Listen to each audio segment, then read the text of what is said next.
it's quiet because I'm all by myself. So sad. Oh gosh. Look at my very, very interesting background. Hello, everyone. I hope you're all good. I'm just going to get out of this YouTubey, and here I am. Do you like my background? Background is spooky dooky today. The reason why it's spooky dooky is because we are talking about oddities and curiosities, because there was an expo in Melbourne over the weekend. And we thought, what a great opportunity to talk about crazy, weird stuff. So that's what we thought we'd talk about. You may realize it's just me today and my spooky background. So you only get me today. I'm very sorry. My apologies.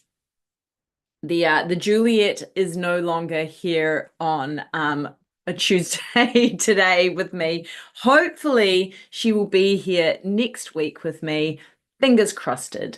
There's too much sickness going on and she had to jump into work, which sucks, but that's okay. We have to do what we have to do. She is still a Cryptid Women's Society. She is still part of what we're doing. She's just unfortunately not able to be here with us today. So I'm just going to muck around and get my live stream in order because God knows how to do this properly. And we'll just wait for some people to come and hang out with us. So get your butts on over here. Go and share this with everyone, people, anyone, your next door neighbor, your cat, your the person sitting down at the bus stop with you. Share it. Right? It's important. It's the only way that we get this stuff out there. So share these. Don't be mean. Share it. You know you want to. So I've got heaps and heaps and heaps of cool stuff to talk about. We went on a little mini expedition. I took a group out on the weekend to search for moiho, which is the New Zealand Bigfoot. And I'll tell you about that shortly. We also have oh gosh, Black Friday promos coming that I want to tell you about. We went to Cryptid Con over the weekend. Anyone else went to Lexington in Kentucky and went to Cryptid Con? I heard it was freaking awesome. And we want to talk about our amazing upcoming Q&A with a co-host from Expedition X. So amongst all of that stuff, we've also got stuff about oddities and curiosities around the world. So we're going to talk about some really weird stuff. And I know you're going to have a really good time with me. So I'm just trying to get my live together. Would be great. If we can just get that together, I'd be really, really happy. So just bear with me and we'll get there. Tell me that you're here. Drop me a little line. Drop me a message. Tell me that you're here so that I know who I'm talking to, please. Otherwise, I'm going to be talking to myself. God knows I can have a full staff meeting by myself. And if you ever see me walking down the street talking to myself, I am in a team meeting. Don't interrupt. But just tell me that you're here. Drop me a little note in the comments.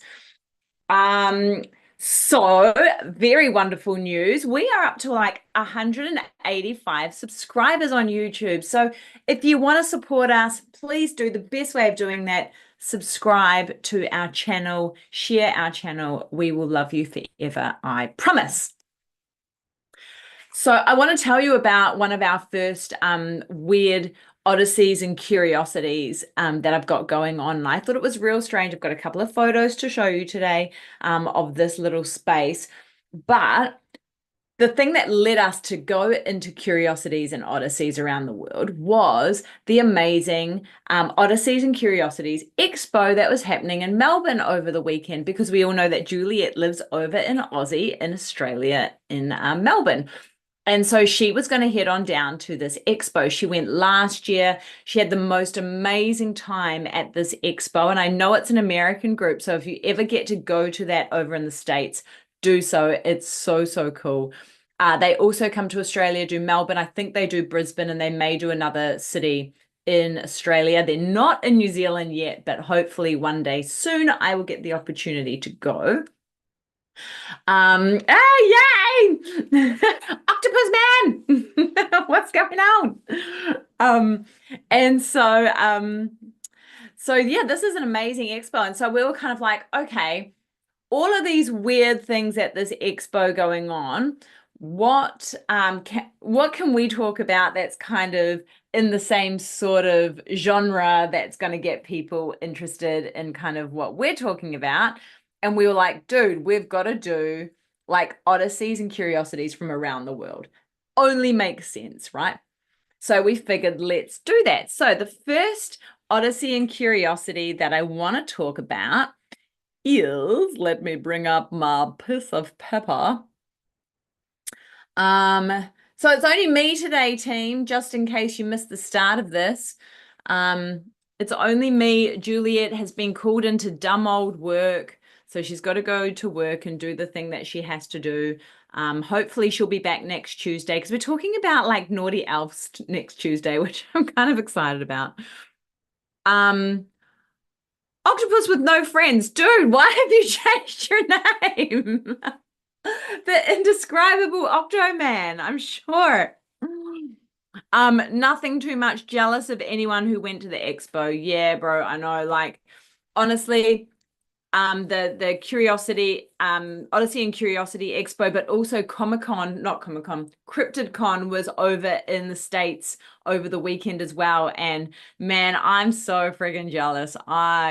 Yeah. I think next year we might have to head to the States and go and do some expos. And Octopus Man, you can come with us. Okay. you can be our honorary Cryptid Women's Society member. You can be a girl for the day. Or as Richard and I were talking on the weekend, you could identify as a toaster if you wanted to, and that would be fine. It was a weird conversation. You didn't change your name. Okay. He says, laugh out loud. I didn't change it. That's my original name. YouTube is showing that now instead. Okay, cool. Well, I tell you what, we'll go with anyone. And I think every octopi should have friends. So octopus with no friends, mate, you're my mate. So our very first weirdness is called the Dighton Rock. And I don't know if you guys know what this is, but it was the first time I'd heard about it. We're talking about Massachusetts, and to be specific, Taunton River, Berkeley in Massachusetts. I've got a wee little story that I'm going to run you through. Oh, no, I don't. Oh, sad times. Okay, I'll just make it up because I downloaded the wrong one. So, oh, Jesus. Hey, Cryptid Podcaster, what's going on? Yay, it's so nice to have y'all here. So, basically, hold on, I'm going to tell you about this awesome rock. Just bear with me for 2 seconds. And I found these things because I was like looking for some just weird stuff, right? And often, we talk about ghosts and cryptids and all of the above, but I was like, this is something that we've really got to talk about. So I was like, okay, the Dighton Rock, the mystery stone of Massachusetts. And I've actually got some pictures that I'll show you shortly, all right? So picture a tidal river in Massachusetts, calm on the surface, but carrying centuries of speculation beneath it. Ooh, what a start. Half buried in the mud sits a 40-ton sandstone boulder, its face carved with symbols that no one has ever definitively translated. And this is the part that got me, because we all know that Lisa is totally into ancient civilizations and all of this sort of stuff, right? Like, give me a tablet that has some sort of weird writing on it. Oh my God, I'm yours forever. It says the first European record comes from 1680, when Minister John Danforth sketched the markings and sparked a firestorm of theories that still hasn't burnt out.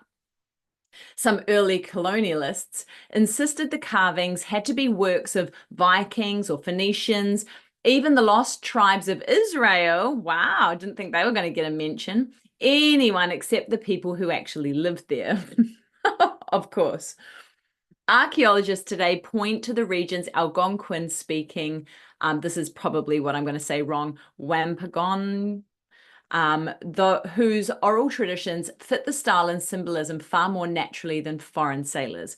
But that hasn't stopped the alternative interpretations. So in 1912, Edmund Dalibert, what a name, peered at the weathered surface and declared he could see the signature of Portuguese navigator Miguel Corte Real, lost at sea in 1502. Sure you could. In the 1830s, Carl Raffin was certain it was Leif Erikson marked Vinland. I don't know about that either. Others, speculative at best, tried to tie it to a Chinese voyagers under Sheng He. I think basically they're just clutching at straws. So let me show you a picture of these and see what you think, okay? So I'm just going to share my screen. Hold, please. Sure. All righty. Let's hold on for 1 secondo. This guy here is the guy that we want to look at. Oh, God, why is everything so small in my life right now? So this is a bit pixelated, but you can see this is an old fella standing up here with this giant rock, and there's markings all over it. Oh, yeah, you live in Massachusetts, Octopus. Oh, cool. Wow, there we go. I want you to go and find this. It's in a museum somewhere. Let's have a look at this next one because I think this is a better picture. Oh, it is too. Look at that. Yeah, so check this guy out, right? You've definitely got to go and look this up. So this is a picture for anyone that's listening to this and not watching it with your eyeballs. Number one, go to YouTube and watch it with your eyeballs. But number two, this is the Dighton Rock, and basically it's this huge giant rock that has markings all over the face of it. And these markings aren't anything that I recognize. It's not anything that anyone else has been able to essentially decipher. What do you guys think? Tell us what you think. Drop it in the comments. I've got one more picture. Well, I've got two more pictures, in fact. So yeah, this is in a museum. You can see a picture right here of this giant rock with the carvings on the face of it, saying that it could very well be Native American, it could be Phoenician, or it could be Portuguese. And again, 100% clutching at straws. Nobody actually knows. These are all just theories or guesstimations. So I would like someone to go and look at this and tell us what you actually think. What's the dealio? I've got one more picture here to show you of this giant rock. And this has actually been kind of superimposed so that you can see the drawings and the artwork. It looks like there's a picture of Mothman on there. Is that Mothman? The triangles at the bottom look like some sort of a house or a teepee, or that's the way that the Māori people in New Zealand also articulate sometimes. You'll see things like that as a house or a kind of covering. This is really weird. Yeah, absolutely. You're bang on. Really weird. Thank you for the comments. Very, very strange. Interesting. Super, super, super interesting. So that's my first odd oddball. I think this is really, really, really super interesting because it's just not something that I found before, not something that I'd seen before. It's 1.5 meters high and 3 meters long, so it's pretty massive.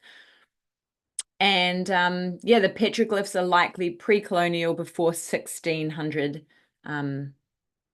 CE, BCE. Before Christ. AD. We had this big argument yesterday or the other day, Juliet and I. We're like, we're not using CE, we're going to call it AD. We're sticking to the old school, BCE and AD. We're like, and I'll even put the E on it just for the silly people. So what do you think? Tell me what you think. Tell me what you think about that guy. Is it Viking? Is it Chinese? Is it Portuguese? Or is it indigenous Algonquin tribes? Ooh, exciting. All right, so la la la la la. Let us move on. We're gonna move on. Tell us what you think. Um, Octopus with no friends in the chat says, I'll have to go and find the rest of the Dighton Rock smaller ones. I'll send you one. No shit, is there other ones?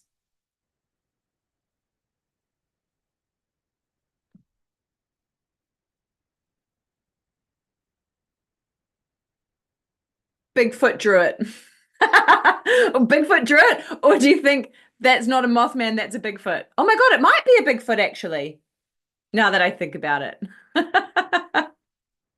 Okay, you guys are cracking me up. You're so funny. All right, my next one. We're moving on, you troublemakers. Okay, my next one. The next oddity and curiosity I have got for you is is the Trundle Manor. And if you haven't heard of the Trundle Manor, it's in Pittsburgh. So we're going to Pittsburgh, and I don't know where Pittsburgh is in relation to the US. I feel like it's kind of north, northeast. I could be wrong because I'm in New Zealand and I'm trying to guesstimate where Pittsburgh is. Somebody give me some sort of location in the chat because I don't know where I am. I'm very struggling a little bit, okay? So my second one is the Trundle Manor, the House of the Macabre. In a quiet Pittsburgh suburb stands a house that looks harmless from the street. Step inside and you realize you've walked into a cabinet of curiosities brought to life, a living museum in the bazaar created by Anton and Rachel Meriello. I may have said that wrong, and my apologies. Better known as Mr. Arm and Velda von Minx. Oh my God, I love her so much. Velda von Minx. Since 2009, they've packed their private home with the kinds of items most museums wouldn't dare display: preserved animal fetuses floating in jars, heart-shaped organs, unique surgical tools, sideshow relics, and a music box attached to a surgically removed human tumor nicknamed Olivia's Singing Tumor. I just, seriously, I don't understand. Visitors crank the handle and yes, it plays. Oh my God. Woo! The rooms are dressed in Victorian decor. That's more tongue-in-cheek than terrifying, a deliberate pushback against the polished, commercialized version of oddity culture. The team see their home as a reminder that death, biology, and the grotesque are part of everyday life, not something you hide behind velvet ropes. I love that. Anyone can book a tour. You email them, show up in a small group, and if you're brave enough, you can bring an offering in quotation marks. Bones, taxidermy, antique medical pieces. These are the kinds of gifts they accept. Journalists in alternative culture circles routinely call it one of the strangest home museums in America, I bet. But at its core, Trundle Manor is proof of what happens when two people follow their obsessions without waiting for permission and build something unforgettable right in their living room. Would you have this in your living room? Oh my God. Okay. Hang on, we need to just go and find the pictures of this so that you can see it, okay? So we're going to go there now. Just a second while I get into this guy here. No, this one. Here we go. All right, so this is one of the pictures of some of some of their I don't know, showings, furnishings. It's so weird. That's a bullock, a cat's uterus, an Irish wolfhound, a German shepherd, and possibly a Labrador. And I imagine these are hearts, and there's a bulldog over there. Hearts and hearts. What in the what? Octopus says it's northeast, but not as north as Massachusetts. Oh, okay, cool. I still don't know where that is, but thanks very much. I appreciate you so much.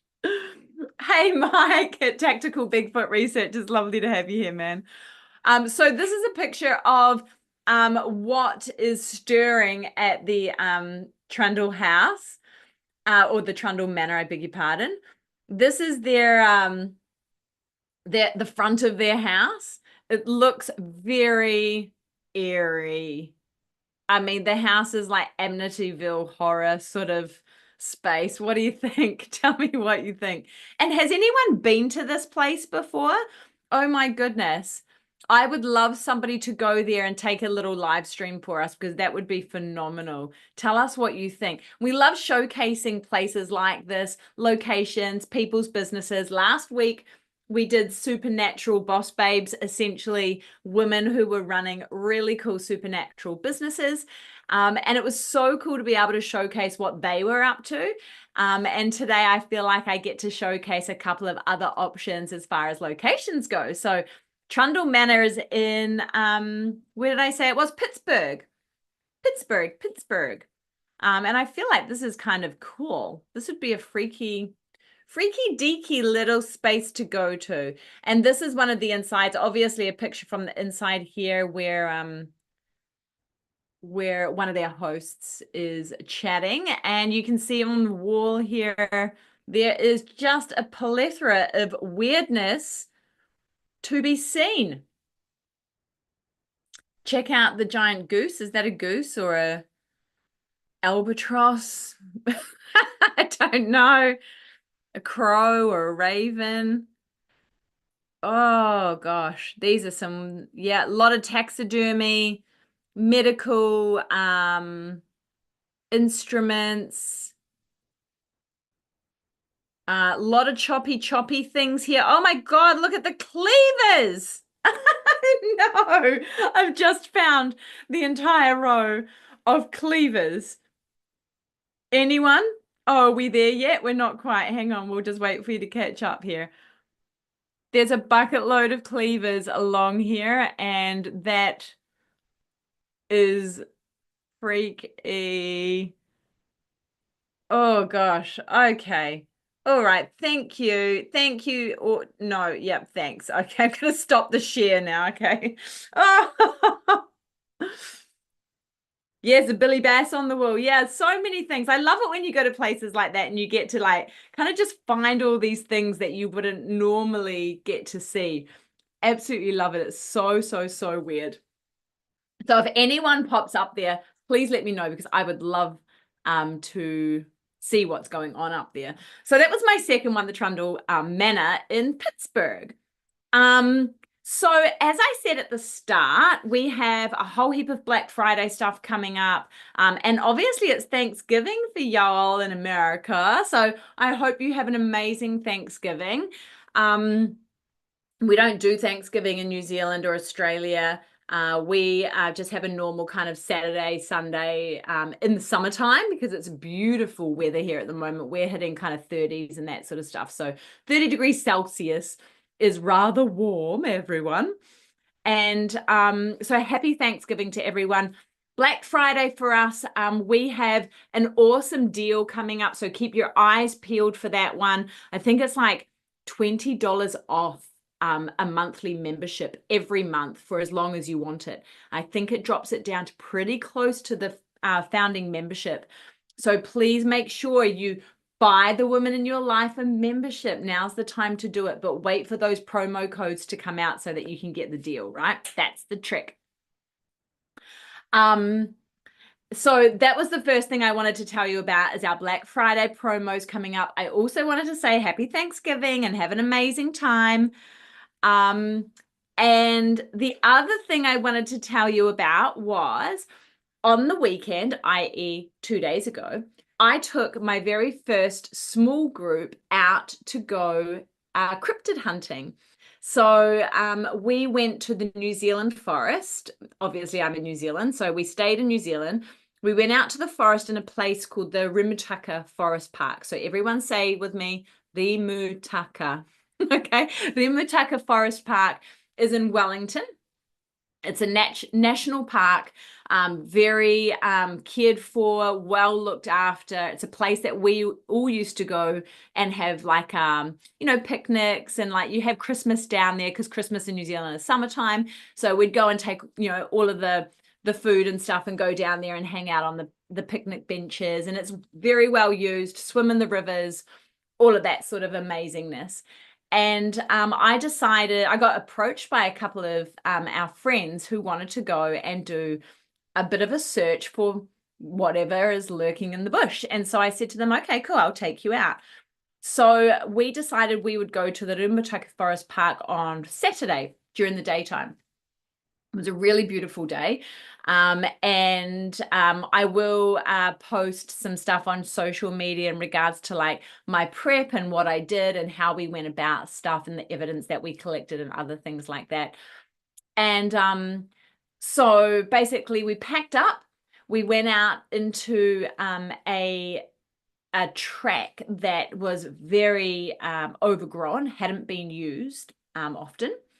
And we decided we wanted to search for fae folk, fairy folk, patuparaihi in Māori, in New Zealand. And we also wanted to search for the moiho, or the maero, depending on what part of New Zealand you're in. Bigfoot, right? Bigfoot in New Zealand. And yes, there are Bigfoot in New Zealand. Just like there are Yowies in Australia, and just like there are orang pendek in Indonesia and PNG, Papua New Guinea, there are Bigfoot in New Zealand. We call them moiho or maero or maerero, depending on where you are, or matou, depending on where you are in New Zealand. Everything has different names, very connected to the indigenous cultures and the Māori culture. So we use those names for them. Anyway, so we went out on this little wee kind of mini expedition, ended up finding our way on a map that we were given by one of our wonderful friends who actually goes out and takes groups of women to go and do drumming out into the bush there. And she said to us that there's lots of activity, supernatural activity, and very magical kind of energy out where she takes her ladies. So she gave us a bit of a map which literally said, walk past the 2 picnic tables, take a left, cross the stream. This is where it gets interesting. Find the moldy old sign and keep going. So that was literally the map that we had. We ended up going the wrong way a couple of times, which was wonderful because it gave us a chance to really kind of solidify our group, talk about lots of different things, understand each other, and kind of the type of intuition we had and the type of people that we were and the type of energy. Just do a little bit of bonding. And I think that's always really important to do that sort of stuff first, because you don't want to be going into a space that may have a lot of energy or portals or energy force within that space and not quite know who you're with. It's really difficult where you're kind of just jumping into a sort of an expedition, or you're going to do like a camp or whatever, and then going, oh gosh, we have conflicting energy. So it's really important to understand the energy that you're going through. Thank you for all of your love. I love you too. And so yeah, so we basically spent like an hour kind of walking around and sharing stories, and we talked about quantum jumping and timelines and all sorts of quantum entanglement and bits and pieces like that. Anyway, so then we ended up heading down this dodgy old like overgrowing pathway. We realized we were on the right track, and we went on through the grassland we actually did a bit of an offering first and a bit of a welcome and a introduction, because you always want to do an introduction before you walk onto anyone's property, be it fae folk and fairy folk, or be it somebody, a human that owns a property. You always want to ask, right? Ask and introduce yourself. And so that's what we did. And then we took our shoes off. And well, when I say we, I did not take my shoes off. Gina, however, took her shoes off, and we went for a walk through this space. And man, it was, oh yeah, and I brought my giant Crocodile Dundee knife. Thank you, Mike from Tactical Bigfoot Research. It's really important to have some form of a weapon. So in New Zealand, you're not allowed to take guns around. You don't have a open carry license or anything like that. And so I took a knife. And like I said to some of my clients, oh, I can't wait. I get to take my knives for a walk. And they just laughed at me and was like, yeah, of course. Of course, Lisa wants to take her knives for a walk. We're going on an outing. And so, yeah, so I packed my knife and we went and did this stuff. And anyway, so one of the craziest things is, you know, I'm a bit of a skeptic when it comes to finding evidence and doing stuff like that, right? I'm very much like, show me the stuff. I'm not going to pull at straws. I'm not going to make these long-winded connections between things. Like, it has to be pretty bloody clear to my face, right? I have to either see it with my eyeballs, an orb has to float on past my brain, or, you know, whatever, right? I have to really kind of see what I'm looking for. And so and so, oh gosh, sorry, I'm laughing because people are dropping stuff in the comments and you guys are so funny. You're making me giggle. And so, so I said, as I kind of walked into this space, show me and be really clear, right? I don't want to piss around with it. Show me and be really clear with the evidence that you're giving me and the direction that you want me to go in. So one of the first things that happened was I got a really bad headache. So walking down the track, I felt really, really great. And then all of a sudden, massive headache just at one space. And I'm pretty sure that space was where there was just a bucket load of energy, and the other people felt it as well that was in the group with me, and kind of was like, oh, okay. So I said out loud, you know, you don't need to give me a headache. That's fine. I understand that you're here. That's all good. You know, you don't need to hurt me. And I've got a present for you because we brought an offering for the fairies, for the fae folk, as we were told to do. And so that was fine. We kept on walking, went down another little trail. It got really magical in there. It was beautiful. New Zealand bush is one of the most beautiful places you can ever go. It's incredibly spiritual. There's heaps of energy in it, because we're all volcanic, right? We're running on volcanic land, and it's a really, really spiritual, magical place to walk through. And hence the reason why one of our ladies had her shoes off, because she was connecting to the ground. And so the next thing that happened was I kind of turned to my left straight up the hill, and I said to the group, man, there's energy. And it looked like there was whirlpools of energy going on. It was really, really crazy. There was about 5 or 6 different kind of swirling pools of energy that I could identify. And it was crazy because as I was standing there, I just started feeling so sick in my stomach, literally like I was spinning around. It was like my stomach was just going around and around and around in circles. It was so odd. And as soon as I stepped away from that space, literally like took 3 or 4 steps away from it, I stopped feeling sick. And I was like, it just felt like someone was stirring their cup of tea and I was in the cup of tea. It was a really, really odd place to be in. But yeah, really beautiful. And so as we walked past the pine trees that were on our left-hand side, we all kind of looked at this pine tree space and went, oh, wow. Okay, we have to come back here. We all had this draw, this pulling to go to this kind of pine tree space. And so we continued on and went and did some other stuff. And that was really, really cool. We saw some really great glyphs on the ground. When we talk about glyphs, we talk about branches that are placed oddly or that have been broken and put into some sort of what we would call a language in cryptozoology. And you can look into that. It's really interesting. So we found about 3 or 4 of those. And then, but in my mind, I'm like, okay, sure, that could be seen as a glyph, but that could be anyone, right? That could have been a human that came out here and put some things together. It could have just been a coincidence that they have fallen like that. Okay, sure. And and so at which point we decided that we would head to the pine trees. And this was just a very small, probably, oh gosh, like a couple of hectares of land that was full of these pine trees. And we jumped the fence, hopped into this space. There was pine needles all over the ground. It was super energetic. One of the ladies in the group wanted to lie down and connect to the ground. She was like, there's just so much energy here. That was fantastic. One of the gentlemen just kind of sat down and just really wanted to kind of connect into the space as well. And I went, okay, I'm going to go for a walk. And so me and my knife, I wish I had my knife right now. Me and my knife went for a walk. And as I was kind of walking through this pine barren space, essentially, I said out loud, I know that you're watching us. I know that you're here. Point me in the direction that I need to go. Take me somewhere where I can get real evidence. Show me something to tell me that you're real and that you're here.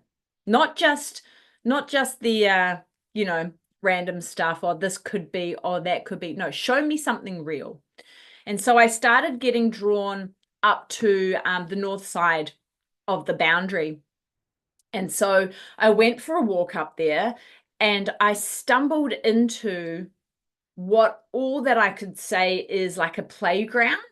There were these pine trees everywhere with like this, oh God, English, where there was like this clearing, but it had pine trees up the sides, and then it had pine trees growing diagonally. Now, pine trees don't grow diagonally, okay? We know this, right? They only grow diagonally when there's energy pushing them into that space. Very similar to what you see in the States with the cacti, right? The cacti grow on top of water source or energy source, that sort of stuff. You can always tell where there's a little vortex or a little portal of energy because everything's growing out of that one little space. Or they're growing weirdly, or they're twisted, or something strange is going on. Now, that's what this clearing looked like. It had pine needles all through the inside of it. Nothing was growing on the inside, just around the outside. And then the pine trees were growing diagonally. It was the weirdest thing I've ever seen in the bush, because you don't see this. They grow up, not sideways on a diagonal. Anyway, so I said, okay, is this your playground? This is obviously where maybe the juveniles, I just got this feeling that this is where the kids were playing, right? If I was a kid, I'd want to play here. It was freaking cool. I'm loving it. I'm glad you love it. So this is like, kids' playground, right? And I was like, this is choice. Okay, so now I said kind of out loud, show me something credible. This is great.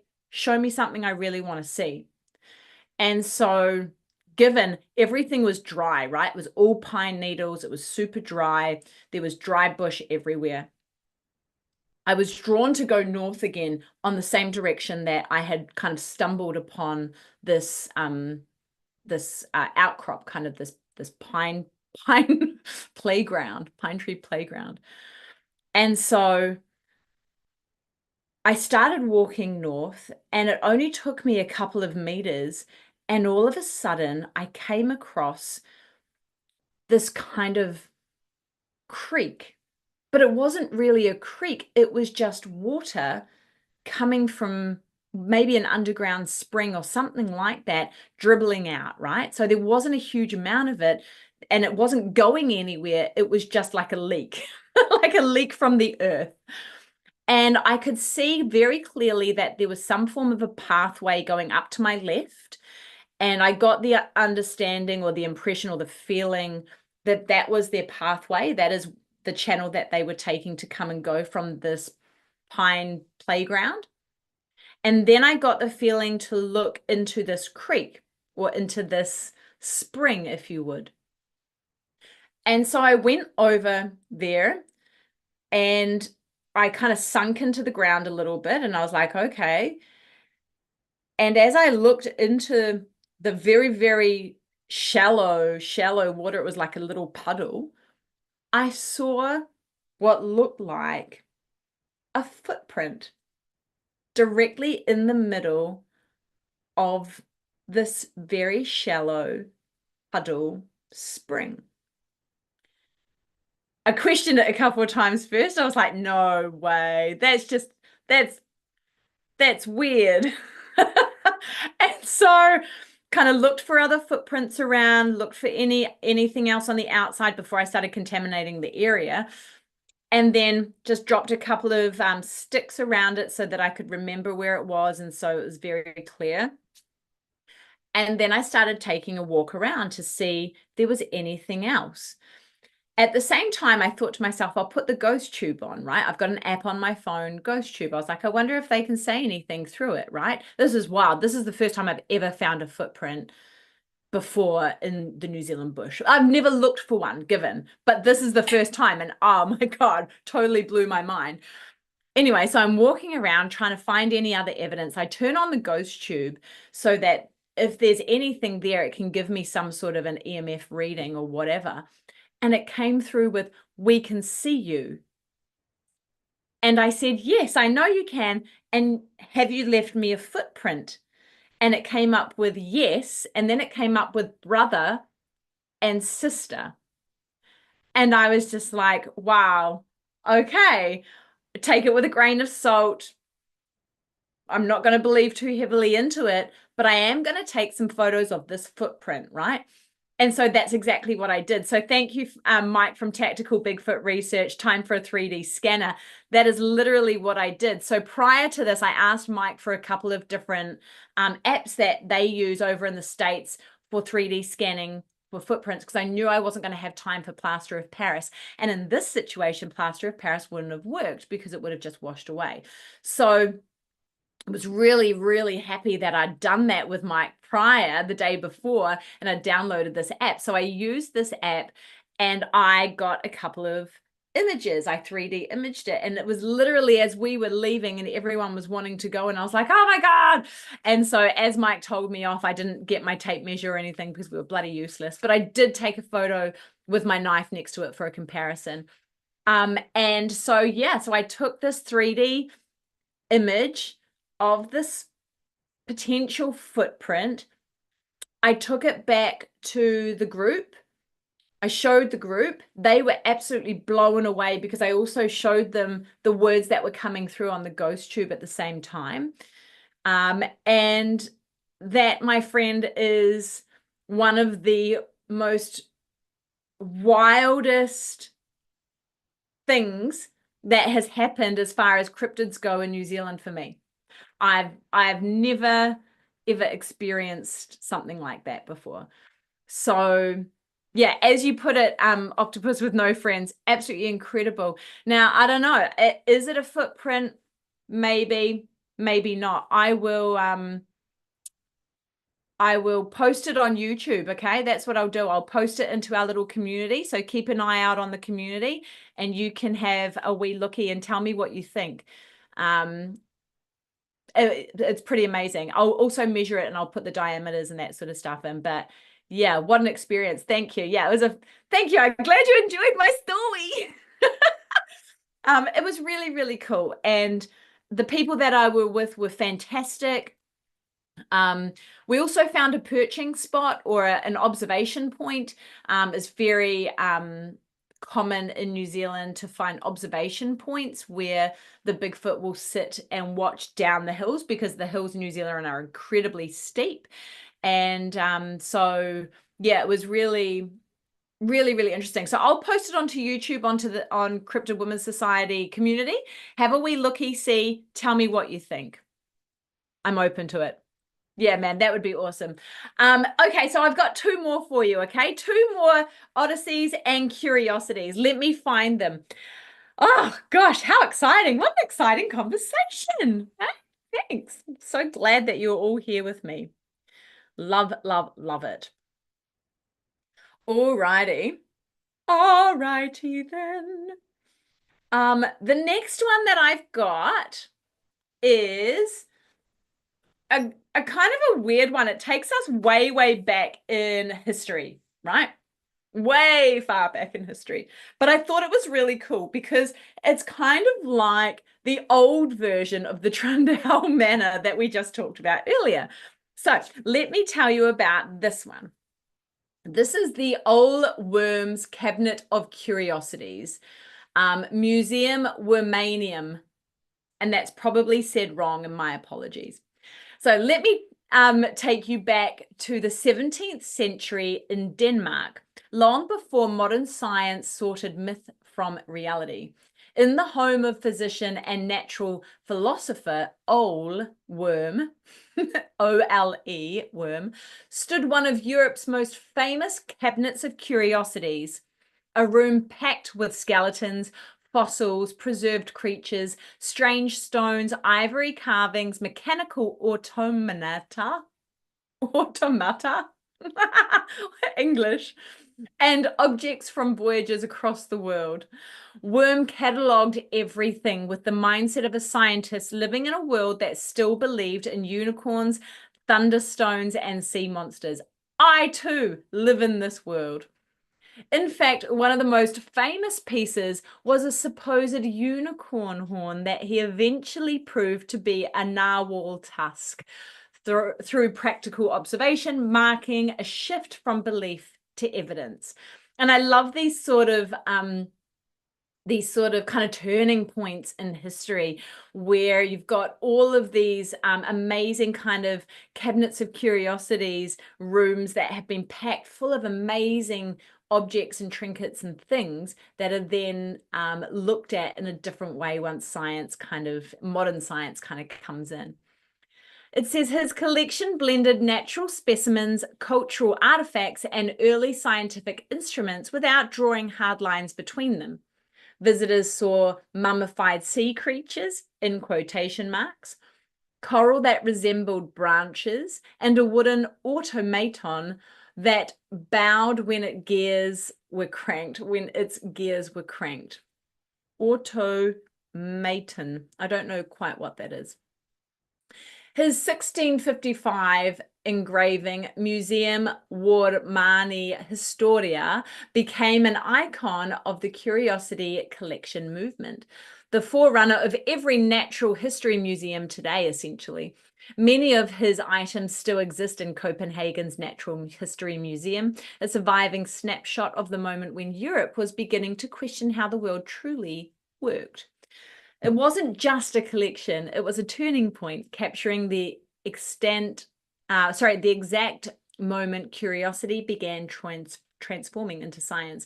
I find this really, really, really interesting because I love the idea that we've lost all of this technology and this understanding, and then all of a sudden it comes back and it's like this amazingness, and then that's all kind of lost again, or it's debunked, and then the new kind of way comes through, and it's just this little kind of cycle over and over again. It makes me giggle.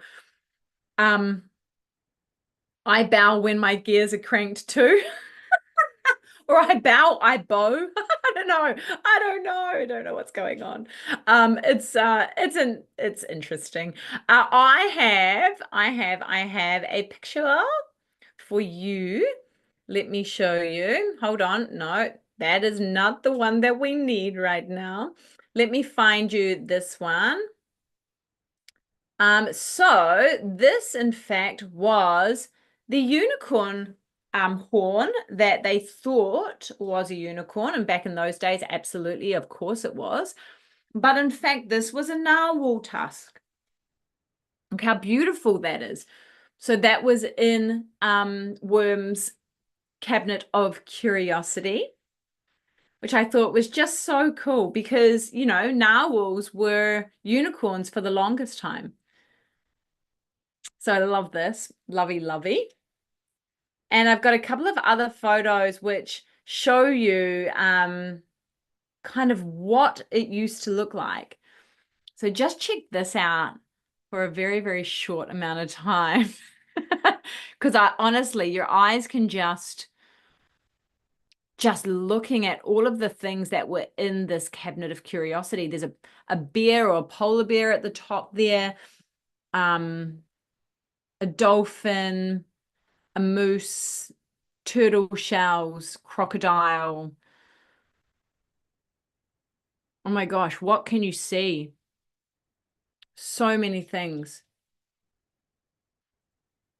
I've got another picture as well that I'm going to jump into here. Oh, I've got the black and white picture, I beg your pardon. That's not the one I wanted.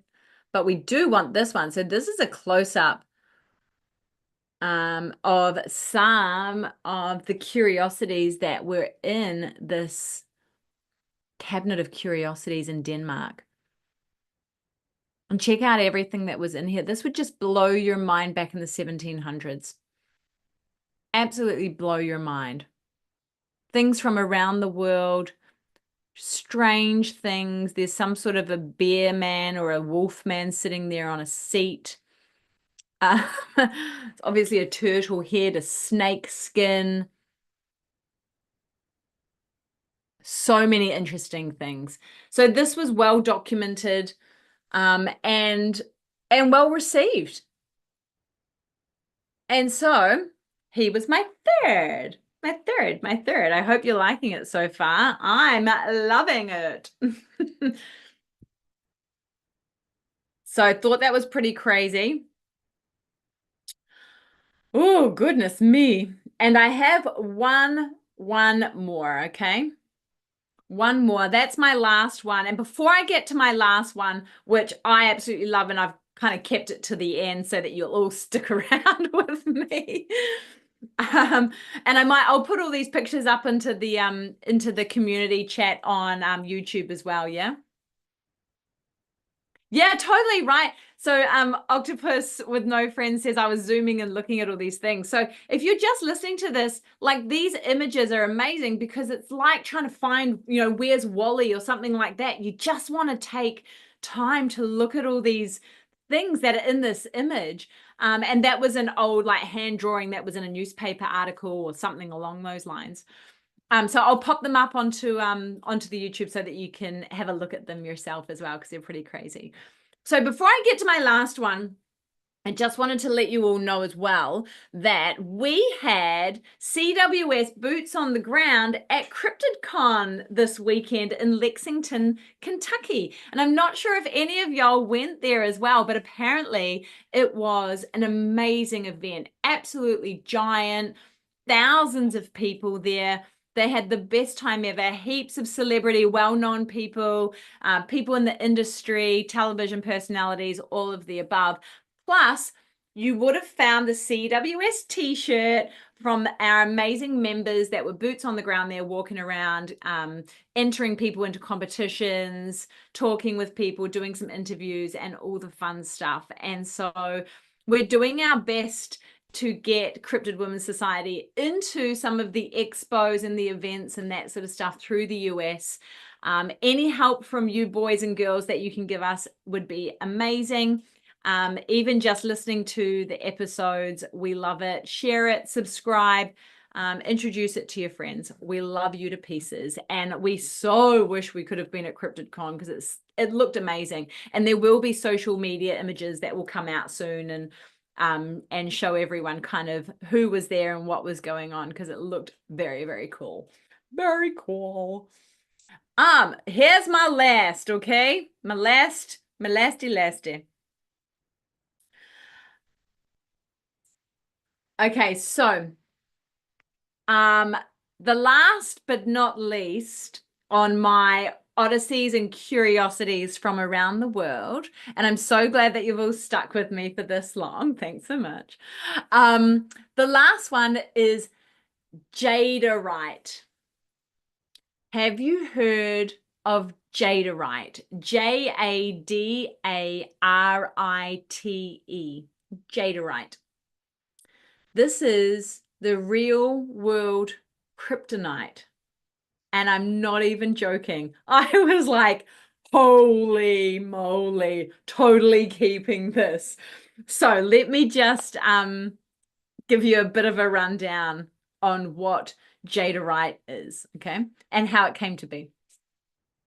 In 2006, yes, a while ago now, geologists working in Serbia's Jada Valley unearthed a mineral that didn't match anything in their catalogues.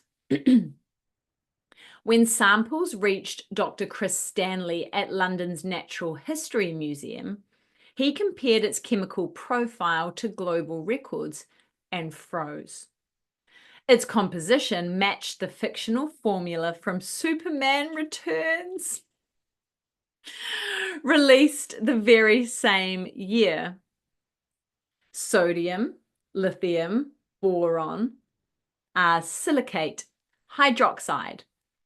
It was everything except the fluorine that gave the movie's kryptonite its glow. They literally found kryptonite. No, it's so wild. The world's press seized on the coincidence. No, it didn't.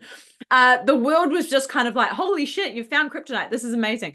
Scientists reassured everyone it wasn't radioactive, but the public already had its headline, Kryptonite exists. In reality, the mineral, named jadeite, after the Jadar River, is a dull, white, opaque crystal with no superpowers, but one very real use.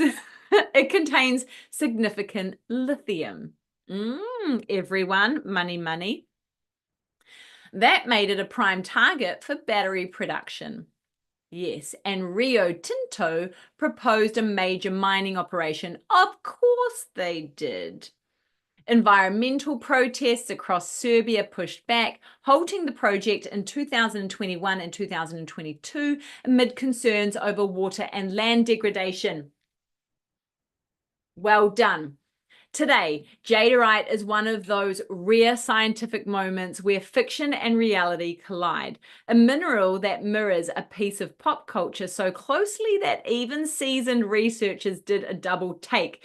It sits in museum displays as a gentle reminder that sometimes our stories influence our discoveries and sometimes unexpectedly they align.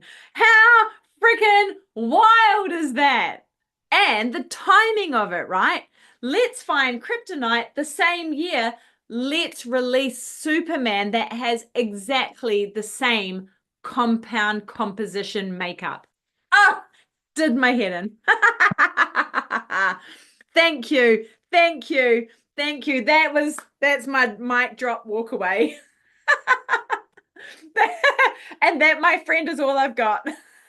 But that's a good one to end on, eh? Oh my gosh, that did my head in. I was like, they've literally found kryptonite. That is freaking wild. So yeah, so you can imagine, the powers that be with the money in hand are eventually going to start excavating that and removing and drilling and doing all the stuff that they want to do for the money, because money outweighs everything else. And that's so incredibly unfortunate, because our earth is an amazing place. Our earth holds the cryptids that we've just been searching for. It holds amazing animals and creatures and energy. And it comes from these sorts of discoveries, from lithium, from boron, from all of these makeups of geology, or geological stone. Yeah, that's the biggest issue with humans, right? We are a virus on this earth. And yeah, so we found kryptonite. That was my Oddities and Curiosities episode. What do you think? Cryptid night? Should we rename it Cryptid night? I like it. Yeah, so I found that really, really cool. And I was just like, that is awesome. And, I was kind of spurred on by the blue stones that they had found over in, was it the Uinta Basin or a place in America, maybe North America, where they were finding those blue stones that apparently dropped from the sky and they don't have any compound. And with compound that, God, that humans know of. So I'm always really like my ears perk up when I hear about kind of space um, debris or, things that have been found in the earth. But like the timing, right? The timing of Superman and Kryptonite. So that's my last one. I'm glad that you were all here for my Moiho Bigfoot expedition. I'm really glad that I got to share that with everyone. It was so exciting, and I'm definitely going to do some more. If you're interested in coming on a wee little cryptid hunt in New Zealand with me, let me know because I would love to take you out. And Juliet will be doing the same over in Australia at some point, hopefully next year, either into the bush or definitely into some very interesting places, tours through asylums, through jails, and through cemeteries and that sort of stuff. And yeah, it'll be really, really, really interesting. Really interesting. I'm glad you enjoyed it, my friend. I try my best when I'm by myself, and anyone that's ever done a podcast or a YouTube episode, it's incredibly difficult to just talk to a camera by yourself. So I appreciate all of your support, everyone that was in the comments today. You were fantastic. I so appreciate all of you. I'm glad that you enjoyed the episode. And to everyone on the Cult of Conspiracy who will be listening to this in a couple of weeks, thank you so much for joining us as well. You guys and girls are absolutely the best. And Octopus with No Friends, when I get myself recording stuff, I'll let you know. I'll rep you girls with a shirt and shout outs. Oh, you're the best. We love you, fella. Let us know, man, because we'll rep you back 100%. Thanks. Okay, team. I love you all. It was nice and short, straight to the point. Next week, oh, before you run away, next week, Juliet is back on. I promise you. She better be, or I'm going to kick her butt. Next week, we are talking about the truth behind the Christmas elves. You know, the elf on the shelf deal? What is the deal, right? There's got to be a conspiracy around it. I'm sure of it. We're going to talk about the elf on the shelf and elves in general, Christmas elves in general. And we have the amazing Heather Amaro, who is the co-host of Expedition X, on our show next week. She won't be on Walking in the Shadows, however, she will be in the members portal. So all you have to do to get into that live Q&A with her is get yourself a membership. Become a truth seeker, and you'll be able to come and ask her questions all about Josh Gates, all about Expedition X, all about paranormal stuff, and all about the amazing adventures that she has been on in the last few seasons that she's been doing that show. I cannot wait. I'm so excited. So on that note, I'm going to leave you all to it. Have yourself a fantastic evening. Happy Thanksgiving to all of our beautiful American friends. Have yourselves a very, very safe and wonderful weekend. And get into those Black Friday sales. CWS has one. So find us and keep it and love it and get involved. And we love you all. Mwah! Mwah! Mwah! Oh, God, that was so much fun. Okay, I'm done. Yes, I distrust the elves on the shelves. There's something about them. They do my head and it's like the Lububu kind of situation. Something wrong, something wrong. Anyway, all right, team. I love your work. Be good. Don't get into trouble without me. And I'll post all that stuff onto our community now. Okay. Bye, everyone.